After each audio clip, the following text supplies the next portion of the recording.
والصلاة والسلام على سيد الأنبياء فأعوذ بالله من الشيطان الرجيم بسم الله الرحمن الرحيم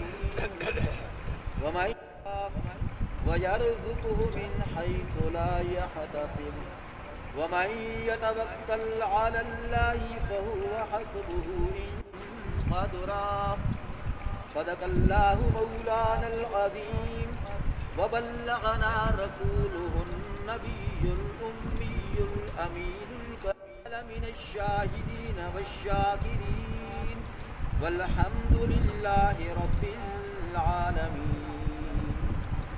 قال النبي صلى الله عليه وسلم طوبى لمن وجد في صحيفته استغفارا كثيرا أو كما قال رسول الله صلى الله عليه وسلم بلغ العلا بكماله صلوا علیہ وآلہ. تمام حضرات، عقیدت کی بڑی ہے.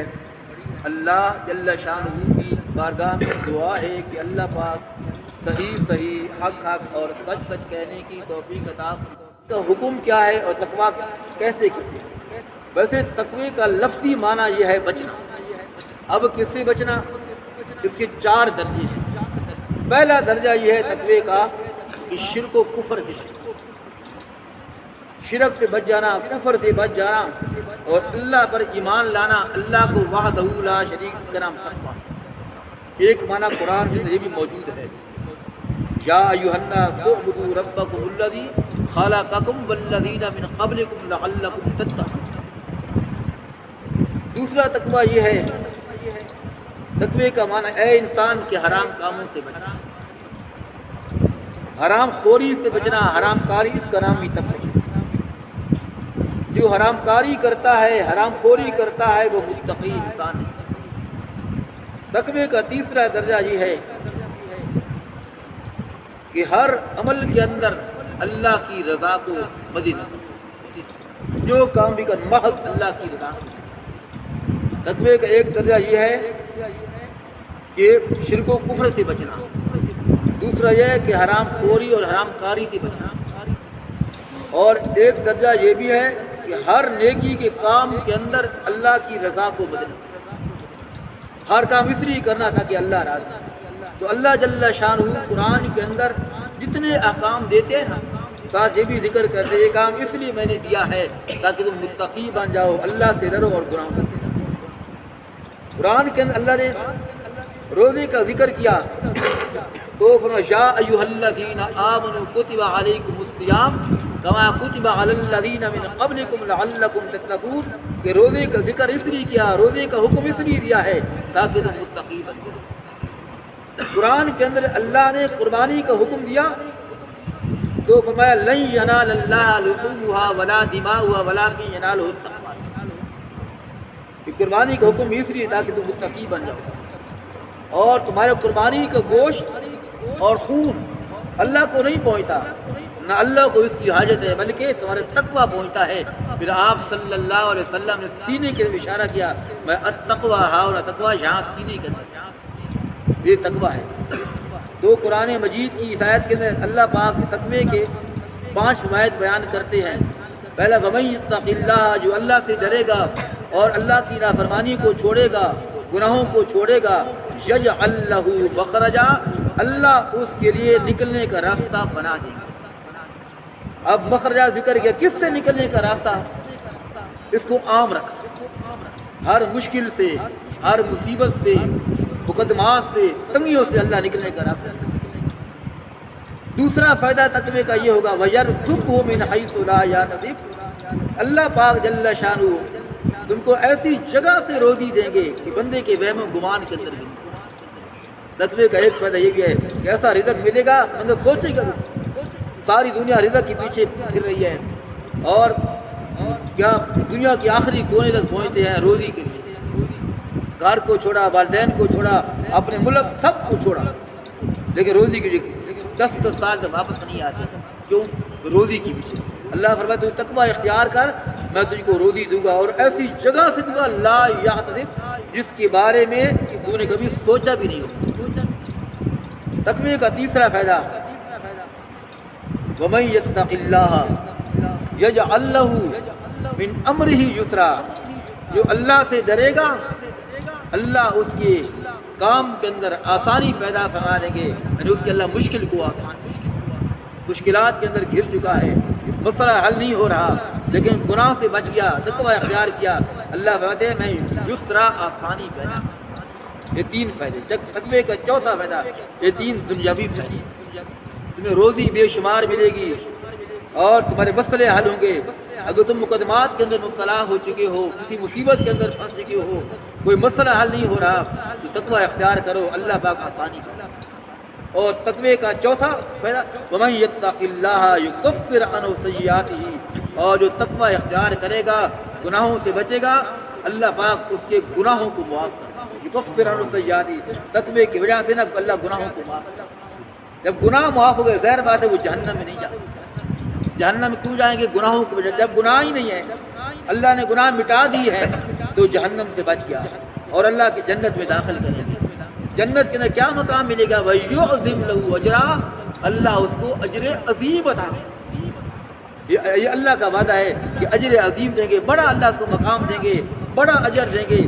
اجر عظیم کیا ہے؟ ہم اس کے بارے میں ہم سوچ نہیں سکتے۔ یہ پانچ چیزیں اللہ نے پانچ چیزوں کا ذکر کیا ہے۔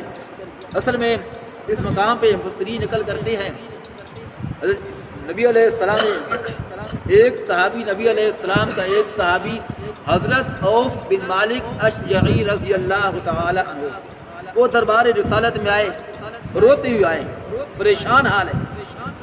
کہا یا رسول اللہ میرا بیٹا سالم ہے، اس کو دشمن نے گرفتار کر لیا ہے، گرفتار کر کے لے گیا ہے، کئی دن ہو چکے ہیں، اس کی والدہ بڑی پریشان۔ یہ تو والدین کو پتہ ہوتا ہے نا، کسی کا جوان بیٹا ہو اور جیل کے اندر چلے جائے یا دشمن کی قید میں آ جائے، جی والدین پہ کیا گزرتی ہے وہ بندہ زبان سے بیان ہی نہیں کرتا۔ یا رسول اللہ اس کی ماں رو رو کر پریشان، کھانا پینا اس نے چھوڑ دیا اور میں بھی پریشان۔ تو آپ صلی اللہ علیہ وسلم نے فرمایا کہ تقوی اختیار کر گناہوں سے بچ، اور دوسرا آپ اس کو ایک وظیفہ بھی بتایا۔ تمام مفسرین نقل کرتے ہیں، آپ نے فرمایا اکثر من قول لا حول ولا قوت الا باللہ، یا لا حول ولا قوت الا باللہ کی کثرت کر، اللہ پاک تیری مشکل کو آسان کر دیں گے، تیرے مسئلے کو حل فرما دیں گے، تیری پریشانی دور کر دیں گے۔ وہ چلا گیا، اپنی بیوی سے کہا ایک تو گناہ نہیں کرنا، دوسرا اس کلمے کا ورد کرو کثرت سے۔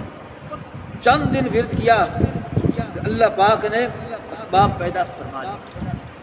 دشمن غافل تھا، سالم دشمن کی قید سے بھاگ کر آ گئے، اور صرف آئے نہیں، ایک روایت کے مطابق بہت ساری بکریاں لے کے آئے، بعض نے 100 لے کے 100 بکریاں، اور بعض نے بہت سارے اونٹ لے کے، خود بھی اونٹ پہ سوار ہو کے آئے اور بہت سارے اونٹ لے کے۔ شام کے وقت گھر پہنچے، آواز دی، باپ نے آواز سنی، کہا لگتا ہے یہ تو سالم آ گیا ہے۔ ماں کہتی ہے سالم پتہ نہیں کہاں ہوگا، کس گھاٹی کے اندر ہوگا، کس مشکل کے اندر ہوگا۔ جب دروازہ کھولا تو سالم کھڑے، سبحان اللہ، حیران ہو گئے گھر والے، کہا دشمن کس طرح اللہ نے مجھے قید سے نجات دی، سارا واقعہ بیان کیا۔ عوف بن مالک اشجعی دربار رسالت میں حاضر کا، یا رسول اللہ میرے بیٹا اس طرح گھر آ گیا، نبی علیہ سے بڑے خوش ہوئے۔ پھر ذکر کیا کہ بہت سارا مال لے کر آیا ہے، تو آپ نے فرمایا یہ تقوی کا ایک مسئلہ یہ سمجھایا کہ کوئی مشکل آ جائے، ویسے زندگی کس طرح پوری زندگی گناہوں سے دور ہو کر گزارنی چاہیے، لیکن انسان کمزور ہے، فرشتہ کوئی نہیں، اگر گناہ ہو جائے تو اللہ نے موت تک توبہ کا دروازہ بھی کھلا رکھا۔ اور ایک مسئلہ سمجھایا کہ جو لا حول ولا قوت الا باللہ کی کثرت کیا، جتنے اکابر بزرگان دین گزرے ہیں نا جی مشائخ، وہ اپنے مریدوں کو یہ بتاتے تھے کہ اس کلمے کی کثرت۔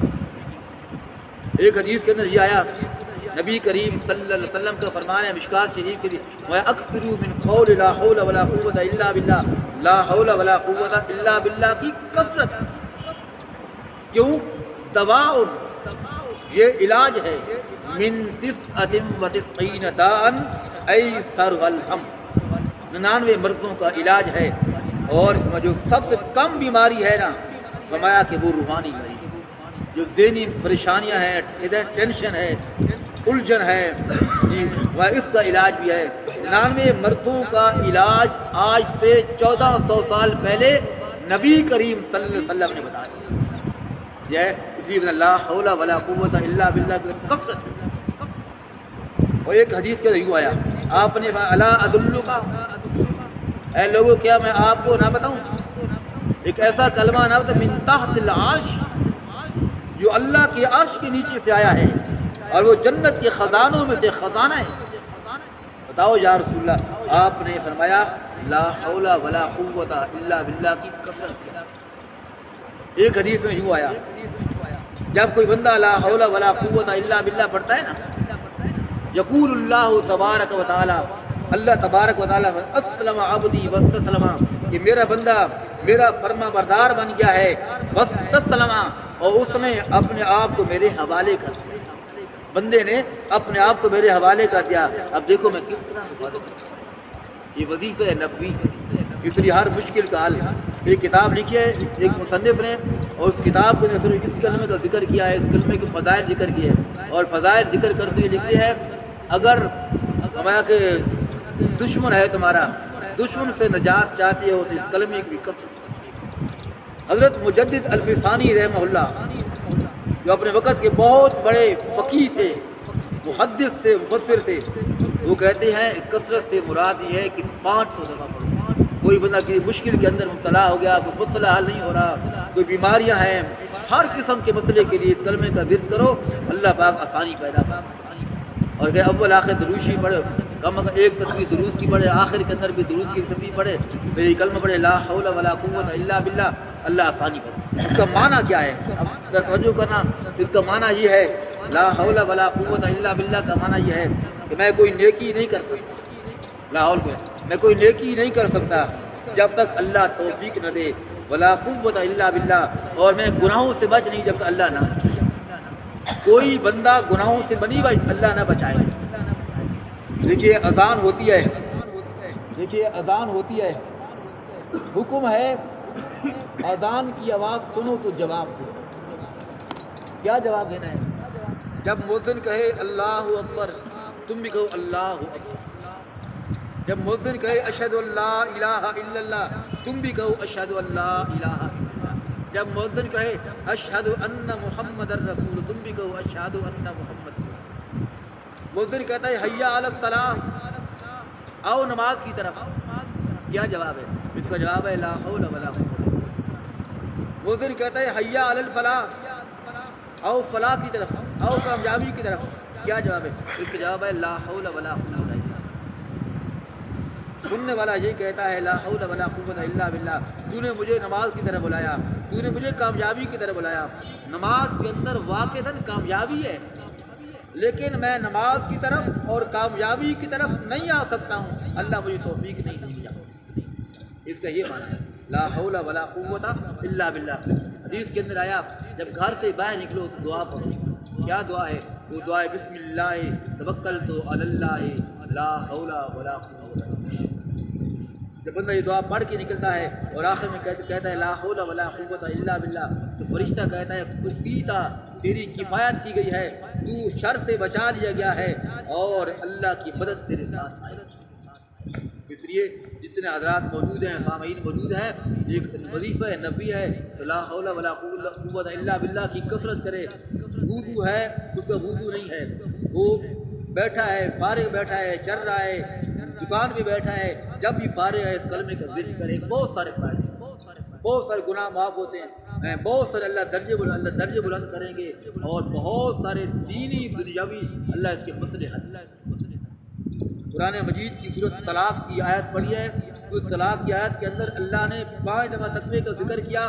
اب سوال یہ ہے کہ یہ سورۃ طلاق ہے، نام طلاق ہے، شروع کے اندر بھی اللہ نے طلاق کا ذکر کیا ہے، طلاق عورتوں کی عدت کا ذکر کیا، اور بعد کے اندر بھی اللہ نے عورتوں کی عدت کا ذکر کیا، عورتوں کے مسائل بیان کیے، اور اس کی رکوع کے درمیان کے اندر اللہ نے 5 دفعہ تقوی کا فائدہ کیوں بیان کیا؟ کوئی نسبت کوئی نہیں، کوئی جوڑ کوئی نہیں، بظاہر کوئی جوڑ کوئی نہیں، کہ طلاق میں اور تقوی میں جو کیا جوڑ ہے؟ کہتے ہیں جوڑ یہ ہے، اللہ پاک ہمیں یہ سمجھانا چاہتے ہیں یہ جو طلاق کی ہوتی ہے، گھروں کے اندر لڑائی جھگڑے ہوتے ہیں، لڑائی جھگڑے کیوں ہوتے ہیں؟ اللہ کی نافرمانی، بیوی نافرمان، بیٹا باپ کا نافرمان، دونوں بھائیوں کے اندر کیا ہے؟ جھگڑا ہے۔ وجہ کیا ہے؟ گناہوں کی وجہ۔ جب گناہ کرتے ہیں ہمارے گھروں کے اندر گناہ ہوں گے جی، گانے اور فلمیں ہوں گی، اللہ کی نافرمانی، تمہارے گھروں کے اندر شیطان، تو لڑائی جھگڑے ہوں گے۔ جب لڑائی جھگڑے ہوں گے تو طلاق کی نوبت آئے گی۔ اللہ جل شانہ طلاق کی اس رکوع کے اندر، پہلے رکوع کے اندر اس طلاق کے اندر پہلے طلاق کا ذکر کیا، عدت کا ذکر کیا، عورتوں کے مسائل کا ذکر کیا، درمیان کے اندر 5 دفعہ اللہ نے تقوی کے فائدے کی۔ تو تقوی اختیار کرنے سے دینی فائدے بھی ہیں، دنیاوی فائدے ہیں۔ ایک مقام پہ اللہ یوں فرماتے ہیں، یا ایھا الذین آمنوا اتقوا اللہ، اے ایمان والو اللہ سے ڈرو، تقوی اختیار کرو، ولتنظر نفس ما قدمت لغد واتقوا اللہ، اور یہ سوچو کہ تم نے کل کے لیے کیا تیاری کی۔ قیامت کے دن کو اللہ نے کل کہا، اس کل کا آنا یقینی ہے اور کل بہت قریب ہے، اسی طرح قیامت بھی بہت قریب بھی ہے اور قیامت کا آنا یقینی ہے۔ آج آپ سو جائیں گے، صبح اٹھیں گے تو کل ہوگی۔ کوئی بندہ کسی سے کہتا ہے فلاں کب ہے، کہتے ہیں کل آئے گا، کل تو بہت قریب ہے۔ تو اللہ نے اپنی لا ریب کتاب کے اندر قیامت کو کل کہا ہے کہ یا ایھا الذین آمنوا اتقوا اللہ، اے ایمان والو اللہ سے ڈرو اور تقوی اختیار کرو، اور کل کی تیاری، کل کی تم نے کیا تیاری کی ہے؟ قیامت کا دن ہوگا، اللہ کی عدالت ہوگی، ساری دنیا اولین و آخرین، انبیاء، اولیاء، علماء، صلحاء، اتقیاء، دیندار، یہ بے دین لوگ سارے جمع ہوئے، کوئی بھی باقی نہیں بچا۔ جو بچہ چند سانس لے کے آیا اللہ اس کو بھی زندہ کرے۔ اللہ کے سامنے کھڑے ہیں قیامت کے دن، پھر 3 عدالتیں لگیں گی۔ پہلی عدالت ہوگی اسلام اور کفر کی، آواز لگے گی وامتازوا الیوم ایھا المجرمون، آج کافر الگ ہو جائیں، کافر الگ ہو گئے، مومن الگ ہو گئے۔ اس کے بعد 2 عدالتیں لگیں گی۔ حقوق کی بھی 2 قسمیں، ایک ہے حقوق اللہ، ایک ہے حقوق العباد۔ حقوق اللہ کے اندر جب اللہ سوال کریں گے تو سب سے پہلے نماز کا حساب، دوسری حقوق العباد کہ بندوں کے حقوق، جب حقوق العباد کا معاملہ ہوگا تو سب سے پہلے اللہ حقوق کا حساب کہ کس نے کسی کو قتل کیا ہے، ناحق قتل کیا ہے، کیوں قتل کیا ہے۔ تو قیامت کے دن بہت کھٹن دن ہے۔ اللہ قیامت کے مناظر بیان کرتے ہیں اپنی اس لا ریب کتاب کے اندر، تو اس طرح احوال بیان کرتے ہیں، پھر جنہوں نے تقوی اختیار کیا ہوگا اللہ ان کے احوال بھی بیان کرتے ہیں۔ سورۃ عبس، اللہ فرماتے ہیں قیامت کے دن قائم ہو جائے گا اللہ کی عدالت، اور عمالنامے تقسیم ہوں گے۔ نیک آدمی ہوں گے ان کو عمالنامہ دائیں ہاتھ میں ملے گا، جو برے آدمی ہوں گے ان کو عمالنامہ بائیں ہاتھ میں۔ اچھا، جس کو عمالنامہ دائیں ہاتھ کے اندر ملے گا بہت خوش ہو، وہ اپنا عمالنامہ دوسروں کو دکھائے گا، یہ دیکھو میرا عمالنامہ، یہ دیکھو۔ اور جس کو بائیں ہاتھ کے اندر ملے گا وہ پچھتائے گا، واویلا کرے گا اور کہے گا کاش کہ میرا عمالنامہ مجھے نہ ملا۔ اس دن اللہ فرماتے ہیں آدمی بھاگے گا، کس سے بھاگے گا؟ اللہ فرماتے ہیں وہ قیامت کے دن اتنا سخت دن ہوگا، اس دن یوم یفر المرء من اخیہ، آدمی بھاگے گا اپنے بھائی سے، وامہ وابیہ، ماں سے، باپ سے، وصاحبتہ، اپنی بیوی سے، وبنیہ، اور اپنے بیٹے سے۔ یہ اللہ نے 5 رشتے گنوائے ہیں۔ 5 رشتے بھی وہ جو بہت قریب کے رشتے ہیں دنیا کے اندر۔ قریب کے رشتے کیا ہیں؟ میاں بیوی کا رشتہ بہت قریب کا رشتہ، بہن بھائیوں کا رشتہ بہت قریب کا رشتہ، باپ بیٹے کا رشتہ بہت قریب کا رشتہ ہے۔ اللہ نے 5 رشتے گنوائے ہیں۔ میں قیامت دن بھاگے گا آدمی اپنے بھائی سے اور ماں سے، باپ سے۔ اچھا، بیٹا آئے گا باپ کے پاس، باپ آئے گا بیٹے کے پاس، باپ آ گیا بیٹے کے پاس اور کہتا ہے میرے بیٹے میں تیرا باپ تھا، دنیا کے اندر نے سب کچھ تیرے لیے کیا، میں نے تیرے لیے کما کے زمینیں بنائی، جائیدادیں بنائی، میں نے سب کچھ تیرے لیے کیا، اور میرے بیٹے میں نے تم پر اتنے احسان کیے ہیں، میں آج تیرے پاس آیا ہوں، مجھے ایک نیکی چاہیے بس، مجھے ایک نیکی دے دے تاکہ میرا کام چل جائے۔ بڑی منت سے کہے گا، بڑی خوشامد سے باپ کہے گا اور میرے احسان بھی جتلائے گا کہ میں تیرا باپ تھا، دنیا کے اندر تیرے لیے سب کچھ کیا، جائیدادیں تیرے لیے بنائے، پلاٹ تیرے لیے خریدے، مکان تیرے لیے بنائے، تیرے اوپر سب جو کمایا رات دن ایک کر کے جو سب تیرے اوپر خرچ کیا، آج مجھے ایک نیکی دے دے۔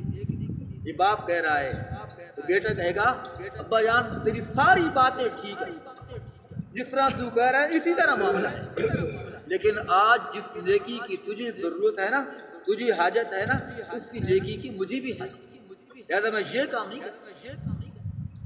ماں بیٹے سے کہے گی، جی بہن بھائی سے کہے گا۔ اللہ پاک نے اس منظر کو بیان کیا ہے، کہا کہ ہر بندہ دوسرے سے نیکی مانگے گا، نیکی ایک نیکی دینے کے لیے کوئی تیار نہیں۔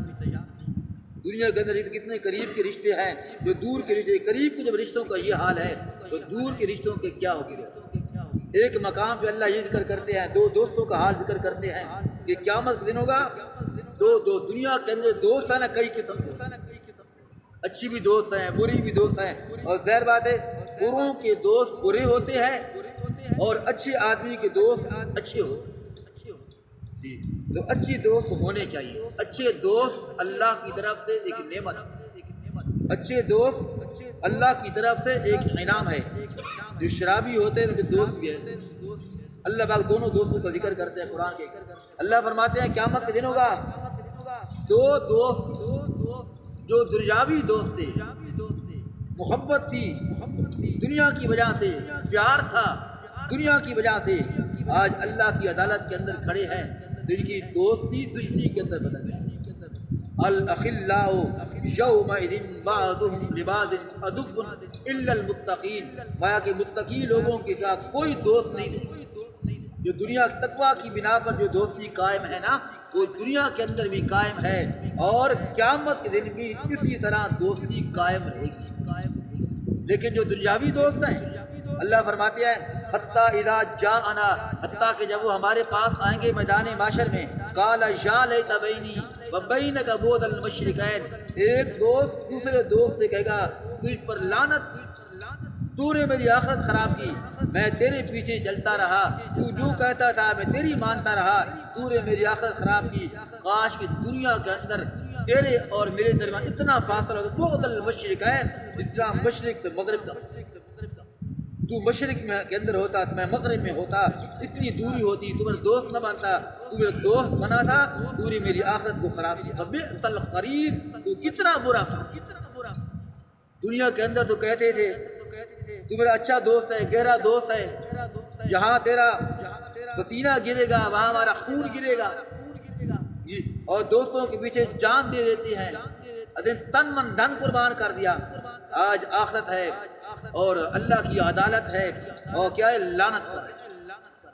اللہ فرماتے ہیں حتیٰ اذا جاءنا قال یا لیت بینی وبینک بعد المشرکین وبئس القرین۔ اس لیے حدیث کے اندر آیا کہ دوست بنانے سے پہلے دیکھ لو، کیونکہ ہر بندہ اپنے دوست کے طریقے پر چلتا ہے، اپنے دوست کے دین پر چلتا ہے۔ دوست بنانے سے پہلے دیکھ لو وہ دوستی کے قابل بھی ہے کہ وہ شرابی کیوں بن جاتے ہیں، جی چور کیوں بن جاتے ہیں، ڈاکو کیوں، اب دوست نبی کریم صلی اللہ علیہ وسلم نے ایک مثال دی ہے، خود مثال دے کے فرمایا، سنو ایک آدمی ہے، اس کا دوست ہے متقی انسان، اچھا دوست ہے، اچھے دوست ہے وہ خوش رہے۔ اچھے دوست کی مثال عطر فروش، ایک آدمی کا دوست ہے عطر فروش، وہ دوست کی دکان پر گیا، بیٹھ گیا، کچھ نہیں خریدا، صرف بیٹھنے سے خوشبو تو آتی رہے گی نا، اس کو خوشبو آ رہی ہے، یہ اچھے دوست کی مثال۔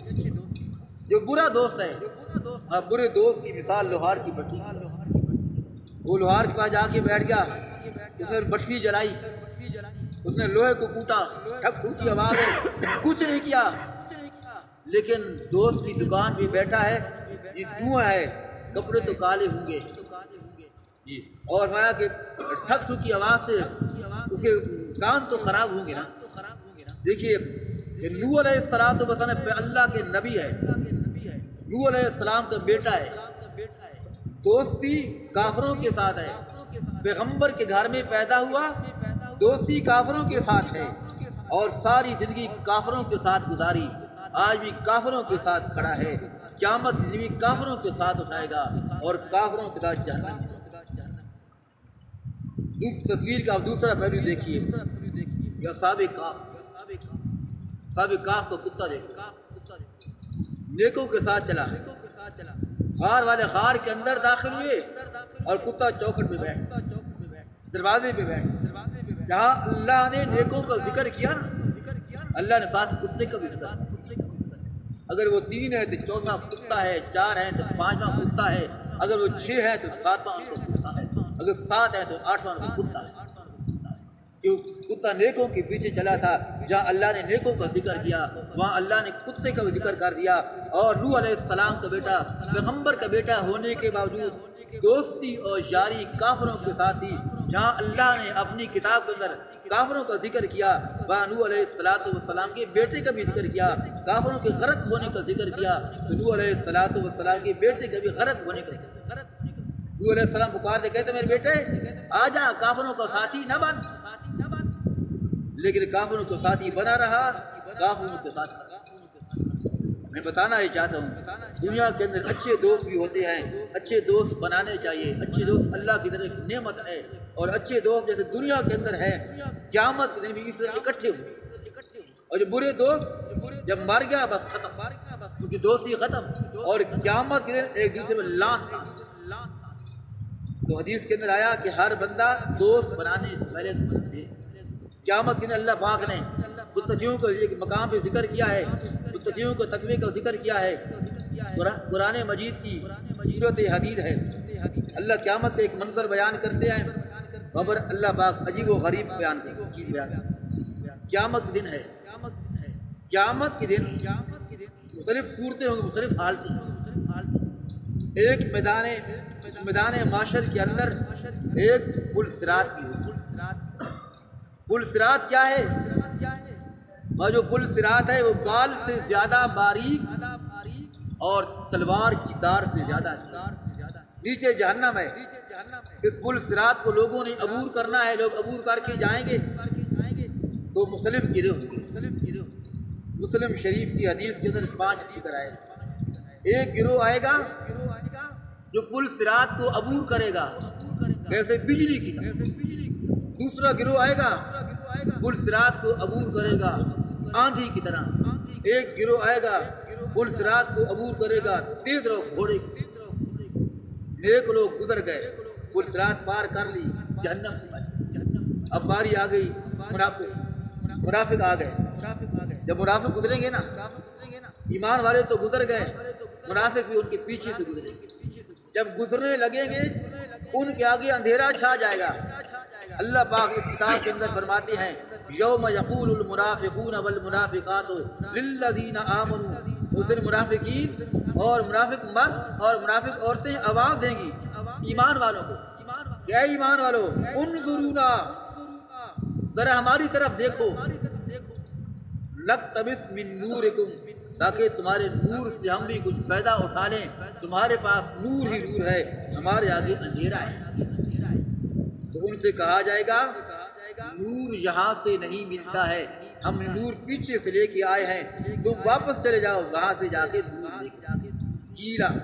کہا جائے گا ارجعوا وراءکم، جاؤ نور پیچھے سے لے کر آؤ۔ پیچھے سے کیا مراد ہے؟ پیچھے سے مراد ہے دنیا کی۔ دنیا کے جو نیک عمل کرتے ہیں وہ قیامت کے دن وہ ہمارے لیے روشنی ہوگی، اور جو برے عمل کرتے ہیں وہ قیامت کے دن اندھیرے کی طرف۔ اس لیے حضرت مالک بن دینار رحمۃ اللہ علیہ گزرے ہیں، ہمارے بزرگوں میں سے ایک مالک بن دینار گزرے ہیں۔ مالک بن دینار خود اپنا واقعہ نقل کرتے ہیں۔ مالک بن دینار کہتے ہیں میں جوانی کے اندر میں شرابی تھا، شرابی پیتا تھا، ہر گناہ کرتا تھا، پھر شادی کی، بڑا عرصہ گزر گیا، میرے ہاں کوئی اولاد نہ ہوئی، میں بڑا پریشان تھا۔ آخر کار اللہ نے بڑے عرصے کے بعد مجھے ایک بچی، بیٹی بڑی خوبصورت تھی۔ جب بھی میں شراب پینے لگتا تھا نا، وہ شراب کی بوتل میرے اوپر انڈیل دیتی، مجھے غصہ بھی آتا تھا، میرے کپڑے خراب ہو گئے، لیکن بیٹی کی محبت اتنی تھی میں بیٹی کو محبت کی کچھ کہہ نہیں سکتا۔ کہتے ہیں 3-4 سال جب میری بیٹی ہوئی نا اللہ نے لے لیا، اللہ کی پیاری ہو گئی، میرے دامن پھر خالی ہو گیا، میں بہت پریشان۔ مالک بن دینار کہتے ہیں کہ ایک دن میں سو رہا تھا، خواب کے اندر میں کیا دیکھتا ہوں، بہت بڑا اژدہا، بہت بڑا سانپ میرے پیچھے لگا۔ میں دوڑا، سانپ میرے پیچھے، دوڑتے دوڑتے آگے ایک آدمی ملتا ہے، وہ بزرگ بوڑھا اور لاٹھی کے سہارے چل رہا تھا۔ میں نے بزرگوں سے کہا، بزرگوں یہ سانپ ہے میرے پیچھے لگا ہوا ہے، مجھے بچاؤ۔ اس نے پیچھے موڑ کے دیکھا نا، تو کہا بھائی یہ سانپ جو ہے نا بہت بڑا ہے، اور میں تو بزرگ، میں تو بوڑھا، پہلے ہی کمزور ہوں، لہذا میں طاقت نہیں۔ میں نے کہا چلو کوئی رستہ تو بتا دو۔ اس نے کہا پہاڑ کے اوپر چڑھ جا، شاید تجھے رستہ مل جائے۔ کہتے جب میں پہاڑ کے اوپر چڑھا نا، مجھے کچھ چھوٹے چھوٹے بچے نظر آئے، معصوم بچے نظر آئے۔ ان بچوں میں سے مجھے اپنی بچی بھی نظر آئی۔ جب بچی نے مجھے دیکھا نا، دوڑ کر ابو ابو کہہ دے چمٹ گئی، اتنے سانپ بھی پہنچا۔ میں نے کہا بیٹی ادھر کو مجھے سانپ لگ گیا ہے۔ اس نے ہاتھ کا اشارہ کیا تو ہاتھ کے اشارے سانپ فوراً غائب۔ میں نے پوچھا میری بیٹی ماجرا کیا ہے؟ اس نے کہا ابو جان ہم جنت کے اندر رہتے ہیں، کیونکہ کوئی بندہ ایمان والا یا کوئی بچہ فوت ہوتا ہے، اس کی روح علیین کے اندر ہوتی ہے، علیین کے اندر وہ جنت کی طرح ہے، ہم یہاں رہتے ہیں۔ اچھا بیٹی یہ سانپ کیا ہے؟ اس نے کہا ابو جان یہ اصل میں سانپ نہیں ہے، جو تم نے گناہ کیا ہے، جو تم نے شراب پی تھی، جو تم نے اللہ کی نافرمانی کی، یہ تمہارے گناہ تھے، اور تمہارے گناہوں نے سانپ اور اژدہا کی شکل اختیار کی۔ اور جو بزرگ ملا تھا، کہا وہ بزرگ نہیں تھے، وہ تمہاری نیکیاں تھیں، تمہاری نیکیاں اللہ نے تمہیں اشارہ دیا، تمہاری نیکیاں بہت تھوڑی ہیں، وہ تم کو سانپ سے نہیں بچا سکتی، ایک رستہ بتا دیا۔ کہتے ہیں بس کتنی دیر مجھے آنکھ کھلی، جب میری آنکھ کھلی میں نے فوراً توبہ کی۔ میں نے توبہ کیا، اللہ نے حضرت مالک بن دینار کو توبہ کی برکت سے اس مقام پہ پہنچایا کہ وقت کے ولی اللہ بن گئے۔ سبحان اللہ، توبہ کی۔ توبہ کرنے والے بندے اللہ کو پسند ہے، اور تقویٰ جو متقی انسان ہے وہ بندے اللہ کو۔ حدیث کے اندر آیا قیامت کا دن ہوگا، میدان محشر لگ چکا ہے، لوگ زندہ ہو گئے، سب سے زیادہ خوش نصیب انسان وہ ہوگا وَطُوبَى لِمَنْ وَجَدَ فِي صَحِيفَتِهِ اسْتِغْفَارًا كَثِيرًا، مبارک ہو اس بندے کو کہ جس کی اعمال نامے کے اندر استغفار کی کثرت۔ بندہ گناہ کرتا ہے، گناہ کرنے سے نا ایک نقطہ لگ گیا دل میں، توبہ کی اللہ نقطہ مٹا دیا۔ اگر گناہ کیا توبہ نہیں کی، دوسرا گناہ دوسرا نقطہ لگ گیا، حتیٰ کہ گناہ کرتے کرتے دل کالا سیاہ ہو جاتا ہے۔ جب دل کالا سیاہ ہو جاتا ہے پھر بندہ اتنا بے حیا ہو جاتا ہے، اپنے گناہ کو گناہ ہی نہیں سمجھتا ہے، اپنی نافرمانی کو نافرمانی نہیں سمجھتا۔ اللہ کو کون سے بندے پسند ہے؟ متقی انسان پسند ہے، اور متقی توبہ کی بغیر نہیں بن۔ تو بندے کو سب سے زیادہ استغفار کی کثرت کرنی چاہیے۔ طوبیٰ لمن وجد فی صحیفتہ استغفارا کثیرا، مبارک ہو اس بندے کو جس کے اعمال نامے کے اندر استغفار کی کثرت ہے۔ ان اللہ یحب التوابین ویحب المتطہرین، اللہ کو توبہ کرنے والے بندے پسند ہیں، اور پاک صاف رہنے والے بندوں کو اللہ پسند ہے۔ اگر بندہ کوئی استغفار کرے گا، توبہ کرے گا، تو اخروی فائدے کے علاوہ دنیاوی فائدے بھی۔ دنیاوی کیا فائدے ہیں؟ اور دنیا کا فائدہ یہ ہے جس نے من لازم الاستغفار جعل اللہ له من كل ضیق، جس نے توبہ اور استغفار کو ہمیشہ اپنا معمول بنا لیا، اللہ پاک رزق کی تنگیاں بھی دور کر دیں گے، اور ہر مشکل سے نکلنے کا راستہ بھی آسان کر دیں گے۔ اس لیے توبہ استغفار کی قسم اس دور سے ہم گزر رہے ہیں، گناہ ہے، فحاشی ہے، برجانی ہے، ہر قسم کی بے حیائی ہے، ہر قسم کی برائی ہے۔ جو علامات قیامت نبی کریم صلی اللہ علیہ وسلم نے آج سے 1400 سال بیان کر دی تھی، وہ ساری علامتیں پوری ہوئی۔ جو علامتیں بیان کی تھی، لوگ دین سے دور ہو جائیں گے، شرابی لوگ عام ہوں گے، جواری عام ہوں گے، اور گانا بجانا عام ہو جائے گا، فحاشی ارجانی عام ہو جائے گی، زانی لوگ عام ہوں گے، سود کی کثرت ہوگی، لوگ شراب پئیں گے، نام بدل دیں گے، لوگ زنا کریں گے، گناہ نہیں سمجھیں گے، اور اپنی ماں کو دھکے دیں گے، بیوی کی اطاعت کریں گے، باپ کی نافرمانی کریں گے، اور دوست کا ساتھ۔ آج ساری علامتیں پوری ہو رہی ہیں۔ اس دور کے اندر کیا کرنا چاہیے؟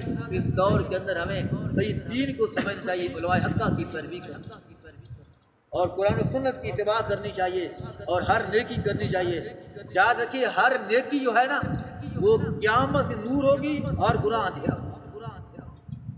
حدیث کے اندر آیا قیامت کا دن ہوگا، جس بندے نے مال جمع کیا، زکوٰۃ ادا نہیں کی، وہ مال سانپ بن گیا، استہا بن گیا، استہا بن کے گلے میں لٹک جائے گا۔ بندہ کہے گا مالی مالی، میرا مال ہے، اور چیخے مارے گا، بویلا کرے گا۔ وہ کہے گا انا کنزوں کا و انا مالوں کا، کہ میں تیرا خزانہ ہوں، میں ہی تیرا مال ہوں۔ دنیا کے اندر تو جس کو جوڑ جوڑ کے رکھتا تھا، حلال و حرام کی تمیز نہیں کی تھی، دیکھو دنیا کے اندر کتنا مال معمول، لیکن قیامت کے دن وہ مال سانپ کی شکل میں۔ تو ہر گناہ کیا ہے؟ ہر گناہ اندھیرا ہے، ہر نیکی جو ہے نا وہ کیا ہے؟ وہ روشنی۔ قیامت کے دن یہ بھی آیا، روشنی ہوگی، ایمان کی روشنی ہوگی، اور فرمایا جو سب سے کم روشنی والا ہوگا نا وہ اس کے انگوٹھے کے اندر۔ بعض بندوں کو اتنا نیکیاں ملے گی اتنے بڑے پہاڑ، نیکی کیسے ملے گی؟ روشنی کیسے ملے گی؟ روشنیاں ملے گی تقوی کی، اور سارے گناہ اندھیرے۔ جس دور کے اندر ہم گزر رہے ہیں، اس دور کے اندر ہر فحاشی اور ارجانی ہے، ہر برائی ہے، تو بندہ ہر گناہ سے بچنے کی کوشش، ہر نیکی کرے۔ یہ بھی ہے کہ ایک دور ایسا آئے گا کہ نیکی کرنی بہت مشکل رہے گی، ایمان پر ثابت قدم بہت مشکل ہے۔ کتنا مشکل؟ اگر صبح کے وقت کوئی بندہ مومن ہوگا تو شام کافر ہوگا، اگر شام کو مومن ہوگا تو صبح کافر۔ تو اس دور کے اندر قتل و غارت عام، لوٹ مار عام، اور قیامت کی نشانیوں میں سے نا ایک نشانی یہ بھی ہے کہ اللہ پاک علماء کو، علماء حقہ کو دنیا سے اٹھائیں۔ کیسے اٹھا لیں گے؟ اللہ علم کو اٹھا لیں گے۔ کیسے اٹھائیں گے علم کو؟ اس طرح نہیں اٹھائیں گے کہ علماء کے سینوں سے نکال لینا، بلکہ اللہ علماء کو موت دے کر کیا ہے؟ علم کو اٹھا لیں۔ اور آج اس دور کے اندر علماء جا رہے ہیں، اور علماء کو لوگ قتل کر رہے ہیں۔ پچھلے دنوں کے اندر حضرت شیخ القرآن رحمۃ اللہ علیہ کے شاگرد مولانا عادل صاحب کراچی کے اندر شہید کر دیے گئے۔ دعا ہے اللہ ان کی مغفرت فرمائے، ان کی نیکیاں اللہ قبول فرمائے، اللہ ان کی اگلی منزلیں آسان بنائے۔ تو اس دور کے اندر علم اور علماء حقہ کی حفاظت بہت ہے۔ تو درس قرآن کی محفلیں ہوتی ہے، یہ بھی نور ہوتی ہے۔ گناہوں کی محفلوں سے بچنا چاہیے۔ تو اللہ پاک کی بارگاہ کے اندر دعا ہے، جو بیان کیا ہے اللہ پاک صحیح سمجھنے کی، اس پر عمل کرنے کی توفیق عطا فرمائے، اور پوری زندگی اللہ کے دین پر ثابت کرنی نصیب۔ سبحان ربک رب العزۃ عما یصفون وسلام علی المرسلین والحمد للہ رب العالمین۔ الحمد للہ رب العالمین، لا الہ الا اللہ یا ذا الجلال والاکرام یا رب العالمین۔ اے اللہ ہمارے صغیرہ کبیرہ گناہ کو معاف فرما دے، یا اللہ ہمارے درجے بلند فرما دے، اے اللہ ہمارے تیرے نیکیوں کی یا الہ العالمین، یا رب العالمین، جو نیکیوں کی اے اللہ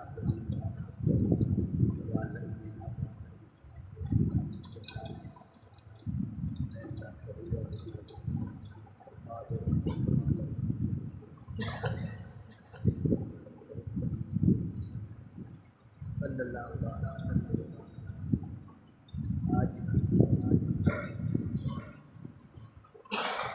نادا